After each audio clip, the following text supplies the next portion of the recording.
দেখুন, আওয়ামী লীগ সরকার যাই করেছে, ক্ষমতা কিন্তু চিরস্থায়ী নয়। ক্ষমতা চিরস্থায়ী নয়। আর ক্ষমতা দেওয়ার মালিকও হচ্ছে আল্লাহ তাআলা, সম্মান দেওয়ার মালিকও হচ্ছেন আল্লাহ তাআলা। তো এর আগে বঙ্গবন্ধু শেখ মুজিবুর রহমান এবং চার নেতা সহ তাদেরকে যে মুক্তিযুদ্ধের স্বীকৃতি বাতিল করে দিয়েছেন। পরে কিন্তু আবার স্বীকৃতি সেটা দিয়েছেন। এরপরে সাজ্জিসে একটি পোস্ট করেন যে বঙ্গবন্ধুকে নিয়ে। পরে সে তার ভুলটা বুঝতে পারছে, দেরিতে হলেও বুঝতে পারছে, ধন্যবাদ। পরে কিন্তু সে স্ট্যাটাসটা ডিলিট করে দেন।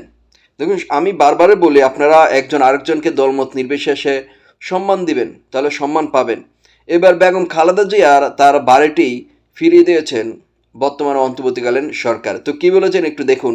বিএনপি চেয়ারপারসন খালেদা জিয়ার গুলশানের বাড়ি নামজারির কাগজ পৌঁছে দিয়েছেন সরকার। আজ বুধবার রাত ৯টার দিকে গৃহ ও গণপূর্ত মন্ত্রণালয়ের উপদেষ্টা আদিলুর রহমান খান খালেদা জিয়ার হাতে নামজারির কাগজ তুলে দেন।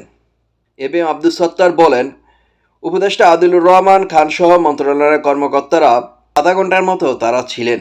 এটি সৌজন্য সাক্ষাৎ ছিল। বাড়ির নামজারির কাগজ হস্তান্তর। বর্তমানে অন্তর্বর্তীকালীন সরকার খালেদা জিয়া যে বাড়িটি ছিলেন, যেটা শেখ হাসিনা আওয়ামী লীগ সরকার তাকে বালু ট্রাক ঘিরিয়ে বাড়ি থেকে বের করে দেন।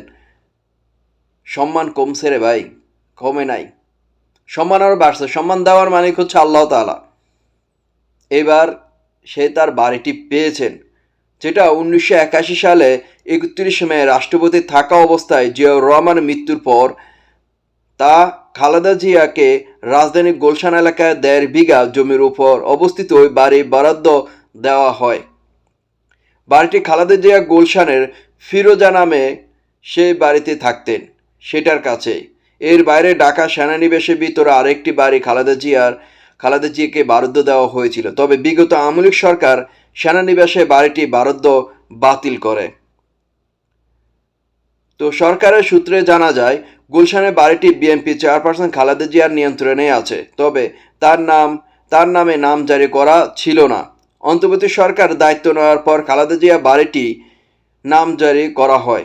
গণপূর্ত মন্ত্রণালয় সূত্রে জানিয়েছে, খালেদা জিয়ার বাড়ির নামজারি বিষয়টি আগে সম্পূর্ণ করেছে সরকার। আনুষ্ঠানিকভাবে নামজারির কাগজ খালেদা জিয়ার হাতে তুলে দিতে চেয়েছে সরকার, কিন্তু খালেদা জিয়ার শারীরিক অবস্থার কারণে এই আনুষ্ঠানিকতা দেরি হয়। এর আগে কিন্তু সরকার, বিএনপি কিন্তু অনেক সময় সরকারকে বলে যে সরকার তাদের পজিটিভ না, তাদের পক্ষে না, কিন্তু সরকার ভিতর কিন্তু বিএনপিকে অনেক সাপোর্ট দিচ্ছেন। বিএনপি কিন্তু নির্বাচন চাচ্ছে, সরকার বলতেছে একটু অপেক্ষা করেন, আমরা জুনের মধ্যে দিব। এ নিয়ে কিন্তু অনেক দ্বন্দ্ব